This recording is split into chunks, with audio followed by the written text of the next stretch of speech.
السلام علیکم۔ مزید ویڈیوز کے لیے پختونخوا چینل کو سبسکرائب کیجیے گا۔ بھارتی ویب سائٹ آڈیٹی سینٹرل کے مطابق ہندوستانی ریاست بہار کے شہر پٹنہ کا جوان بھکاری پپو کمار کئی سالوں سے سڑک پر بھیک مانگ کر اتنا امیر ہو گیا ہے کہ اس کے 4 بینک اکاؤنٹس میں نہ صرف 5 لاکھ روپے موجود ہیں بلکہ وہ تقریباً 1 کروڑ 25 لاکھ روپے مالیت کی جائیداد کا مالک بھی ہیں۔ اس کے علاوہ 33 سالہ پپو کمار نے مقامی تاجروں کو باری شہر سود پر 10 لاکھ روپے کا قرض بھی دے رکھا ہے، لیکن اتنا مالدار ہونے کے باوجود وہ گداگری کا پیشہ نہیں چھوڑنا چاہتا۔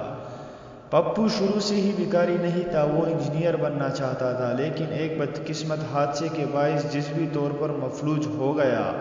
حادثے کے چند عرصے بعد ہی اس کے والد بھی چل بسے، جس کے بعد اس کے خاندان کے دیگر افراد نے اس سے لاتعلقی کا اظہار کر دیا۔ ایسی صورتحال میں پپو کے پاس اس کے علاوہ کوئی راستہ نہیں تھا کہ وہ بھیک مانگ کر اپنا گزر بسر کرے۔